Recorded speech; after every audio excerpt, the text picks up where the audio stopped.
On forecast our start, guys. Let's give it 1 minute, and we'll be starting this winter outlook for United States Weather Center.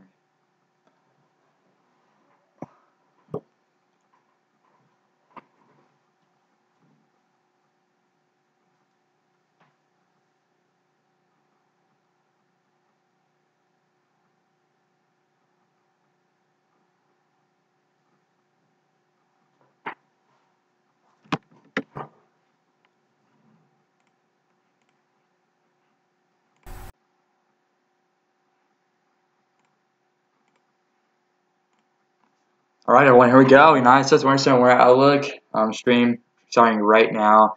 I'm your forecaster, Matthew Robbins, and this is the United States Winter Outlook, United States Weather Center Winter Outlook group of young meteorologists that made this outlook. So let's get into the first slide. I'll be discussing all these slides in great details. This is a stream, a lot of information to go into this. So, guys, hope you guys are ready. Here we go. First slide. All right. So this winter, there's a lot of words to know, as you can see on this slide.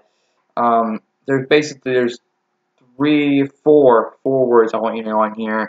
First of all, La Nina. La Nina, cooling in the equatorial Pacific, basically cooling down by the South America, west of South America. That's where you got your cold water. We're in La Nina pattern right now. That'll be the next slide, talking about how much La Nina is going to influence this winter.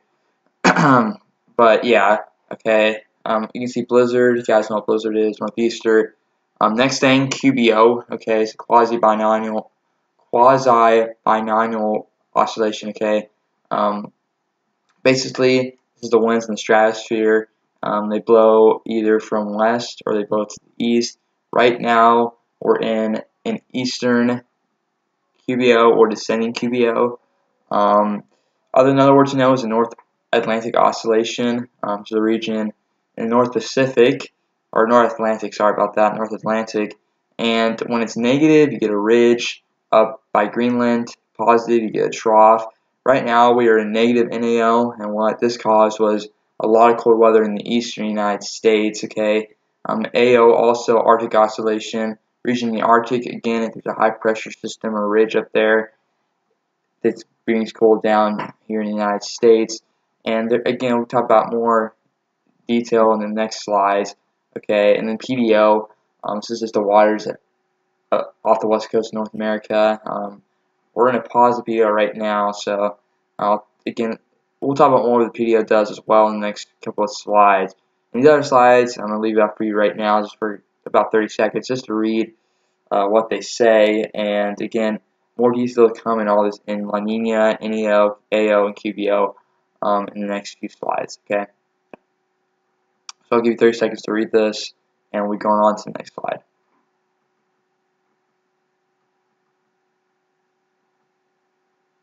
If you need to, you can pause it as well. So that, yeah, there's all their information for words to know for this winter.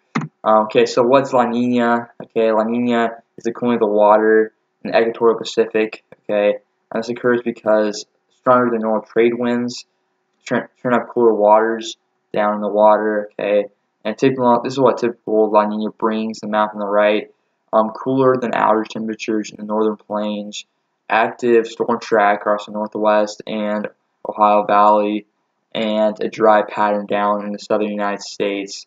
Again, but this is a typical La Nina. Okay, this is not going to show what's going to happen this winter. It's just what it shows for a typical La Nina. And I mean, not every La Nina is the same. Okay, not every La Nina pattern is the same, but it's just showing what a typical La Nina could bring. Okay. Anyways, right now you can see there's a lot of cold waters here west of South America, sorry, and it's been pretty consistent cold. I mean, right now we're forecasting a weak La Nina, but there could become a moderate La Nina as we head into the heart of winter. As you can see, there's also the coolest waters now are just to the west of South America. This is called an east-based La Nina. Okay, last year we had a west-based La Nina, and again we saw that brought a ton of warmth to the whole United States. This year we're forecasting east-based La Nina, which basically is, I mean, there's a signal for colder weather in the United States with the east face La Nina with it. When you have a La Nina, you have a divine line temperatures, a pretty good line in temperatures and precipitation this year. You get a pretty good temperature gradient, and a precipitation gradient because of all that warm and cold air trying to fight against each other, which can create really big storms. Okay. Next thing, Enso plumes. Here is the probability of seeing a La Nina this winter. As you can see, it's 67% for La Nina, and neutral is 33%. I do think we're going to go back into neutral as we head into the month of February, but for now, we look to be in La Nina. So La Nina is a pretty big bet here with a La Nina advisory also being issued by NOAA. So basically, we're thinking La Nina is likely, and it's likely to last all the way through winter, with the possibility of maybe going back to neutral conditions by February.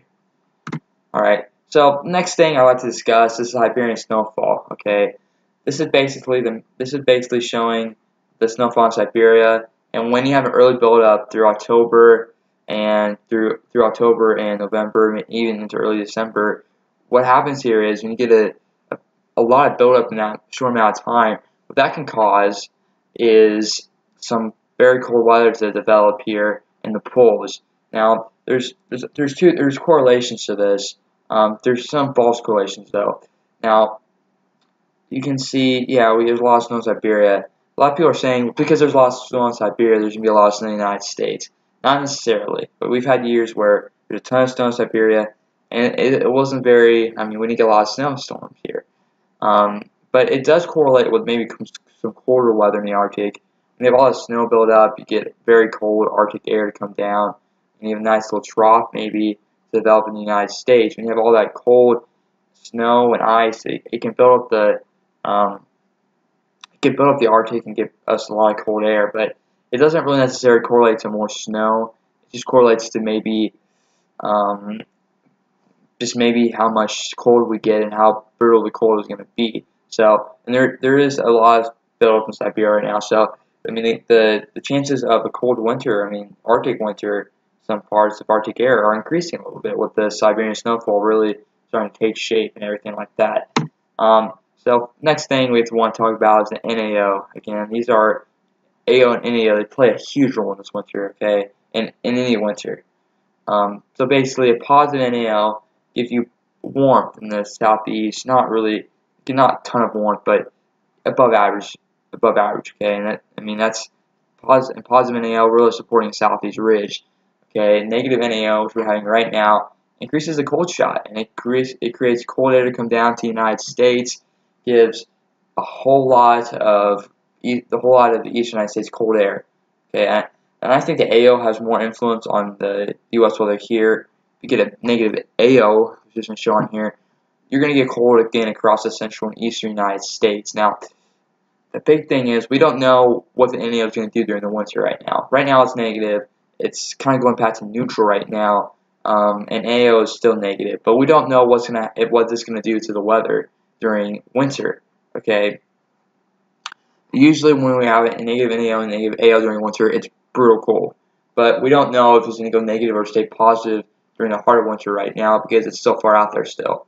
Again, there'll be more details on this as we head into hard winter. But again, we don't know if this is going to if it's going to go to positive and stay positive, or it's going to go back to negative, because it's been negative for the last 2 weeks, and that's brought a lot of cold air to the United States. So you know what it can do during the heart of winter. It can bring a pretty big shot of Arctic air. So that's something to also watch out as we head into the winter of 2017-2018.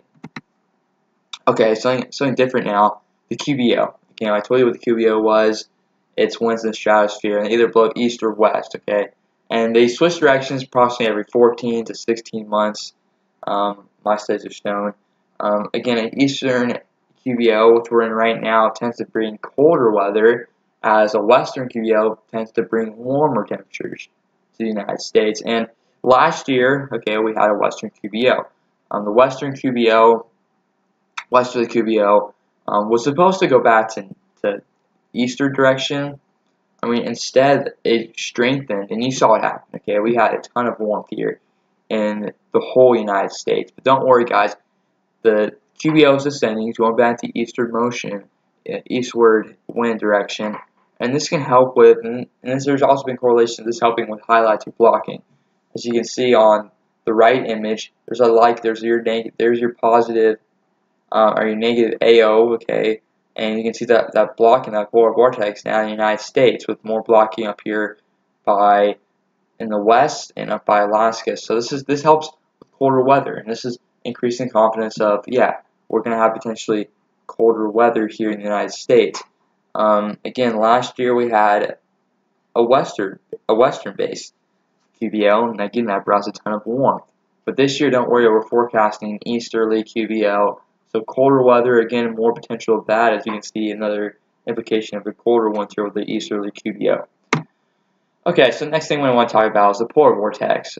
This is basically a large area of low pressure and cold air surrounding both of the Earth's poles. Okay, now if the polar vortex is very strong, it usually stays lodged up in Canada. But if the polar vortex splits, the cold air is displaced and goes to any side of the Earth. It can either go to Siberia or it can go here in the conus of the United States. Now,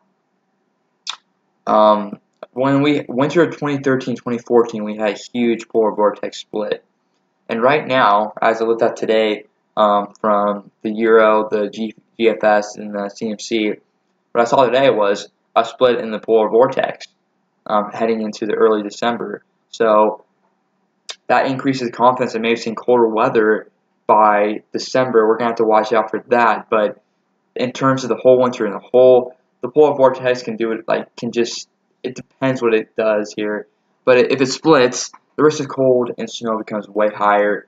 You get that polar injection dip down way down into basically all the way down to the southeast and near, Louisiana, and get the cold across much of the central and eastern United States.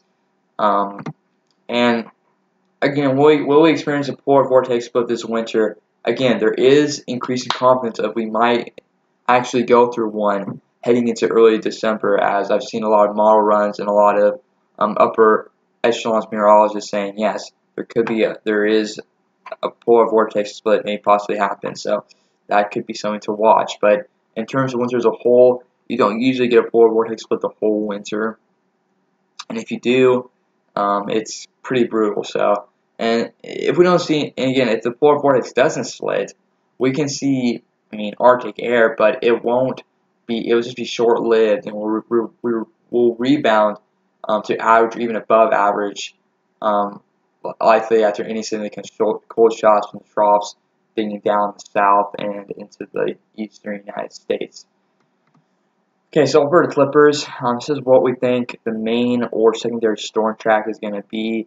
Basically, they're low pressure systems that develop in Canada and sweep down through the Midwest and the eastern United States, Northeast, and they can produce snow, pretty good lake effect snow, but not really. There's not a storm track you want for big time snow. It just produces some just a few inches of snow. So if you want to see 10 inches of snow or higher, you don't want this storm track, okay? But it does look likely that this could be our secondary storm track, and as it goes over the warm Great Lakes, there could be some big lake-like snow here in the eastern and northeast United States. So again, this is the primary or secondary storm track we think this winter. And right now, there's been a lot of Alberta Clippers. And I live here in Kansas, and I hate Alberta Clippers because they produce snow up to the northern tire, and they don't give any snow to me or any cold to me. So I'm hoping there's not a ton of Alberta Clippers this winter, but there might be. But the secondary storm track probably will be a southwest storm track, where the troughs date down to the southwest and move northeast. And that looks like the potential storm track as we head into December, so that's something to keep an eye on as well. Next slide. Here is our December temperature outlook for the whole CONUS. As you can see, cool and cold centered across the central and eastern United States. Now, when we say cool, we don't mean like 50-degree weather. No, we mean cool as -1, -2 below average. -1, -3, I should say, below average, and the cold -3, -5 below average. So it looks like a pretty hefty snow, not snow, cold filled December maybe here in the Midwest and Eastern United States, with more of a ridge in the south and southeast as we head into December. And here's your precipitation outlook. Again, their active storm track over the central and northeastern United States for December.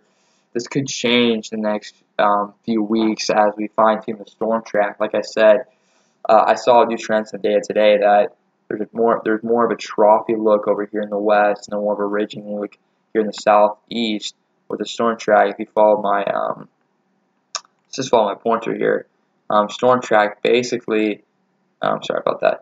Storm track basically going like this and then cutting in, going down like this and cutting through like that. That's looks like maybe the storm track over the next few weeks of December. So we're gonna have to keep an eye on that. Maybe for a forecast change in our December outlook, we're just gonna have to find out about that. So overall, December thoughts. It looks stormy across the eastern 2/3 of the country with an active storm track. For right now, we're thinking in the middle of the country. It could be even more of a southwesterly storm track going through still the middle of the country, so that's something to watch out for. We think the southeast ridge won't be as prevalent in December as it will be maybe for January and February. We do think a chance of a white Christmas. Everyone's probably like, let's go! White Christmas are actually quite high across the northern tire of the country, so probably from Kansas northward is where we think that there could be actually a pretty high chance for seeing a white Christmas if all these things come together. And we'll see. I mean, we'll see. Again, we'll see about that. And I think it's a pretty high chance as well. It looks like an active pattern as we head into December right now. So we'll keep an eye on that for you guys. So here's our January temperature outlook. Again, cold and cool featured over the northern tire from Kansas northward, and you got that mild weather here across the south and the southwest. Again, with basically probably polar vortex probably going to be up in this area up here with your ridge down in the south. Here's the temperature outlook again, showing favorable storm track. Basically, your storm tracks like this and pushing up like that. Again, this is basically what you're going to have here is you're going to have your kind of your least side trough and you're going to go boom like that. So that's something to watch out for as well. But we do see a wet January ahead as well here in the central and western United States. Overall, January thoughts. It looks like the coldest month in the north, basically from Kansas northward. I do think there's going to be more divided line temperatures, with the north being very cold and the south being mild, which can maybe create some pretty decent winter storms as we head into January. We don't think the distance can dive as far south in December as it is during January, but we do think there could be some heavy precipitation in the Midwest, Plains, Ohio Valley, and Northwest through January. And January thoughts, basically, right now, this is what we're thinking for February. Cold, cool weather across the Northwest, equal chances in the Plains, and more prevalent southeast ridge as we head into February is what we're thinking of right now with the warmth here in the east and the coolness in the west. Here's your precipitation outlook. Again, your jet stream, more of a zonal flow now in February, which could change here. If you get a southeast ridge again, your storm track could favor more like a dip like this and more like a thing like that. So we're going to watch out for that. But it does look wet across the Midwest again in the northern tire. And overall February thoughts. Okay, February looks like it may end up being warmer for the eastern 2/3 of the country. And that's a storm track could set up storms. Pretty big snow potential, yes, and more rain to the east coast. Many seasonal models are still in that, but again, seasonal models and climatology models, they're not very good at forecasting the weather 2 months in advance. CFS is terrible at that. I do think European monthlies are pretty bad at that. European weeklies are bad at that. So again, it's not really a great tool to use, but we're just using that just to kind of say, yeah, this looks like maybe a colder winter because all the models are kind of green on that. Okay, so here's our overall 2017-2018 temperature outlook with the colder anomalies here across the northern tire from Kansas northward in the Midwest, and your milder temperatures here down in the southeast and the south and the southwest. And your precipitation outlook for the whole winter looks like a pretty wet winter across the northern tire and dry winter across the southern tire. Here is your overall 2017-2018 winter snowfall map. And the blue, this is your best chance of seeing above average snowfall, and in the orange, you're kind of out of luck, below average snowfall in our opinion, here in the CONUS. But it does look pretty active here across the central and eastern United States. Could see some cold shots as well here across most of winter. Conclusion: this winter looks to be a cold winter across the Midwest, central United States, Northeast.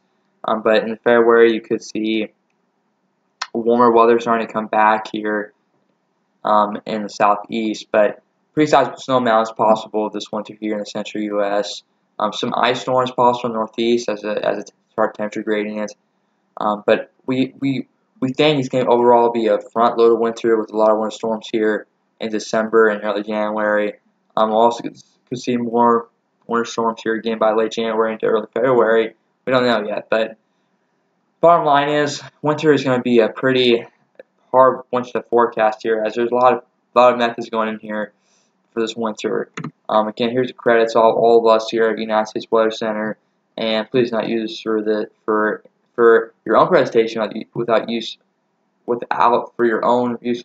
permission. It'd be greatly appreciated. Thank you for that. But again, overall, we honestly think that the winter here looks to be cold across the northern tire. Okay, if you guys have any questions, please shoot them out at me. I'm going to be live for another 9 minutes. Again, if you guys have any questions, please let me know. Be greatly appreciated if you could do that. Again, if you have any questions, please let me know. Okay, thank you.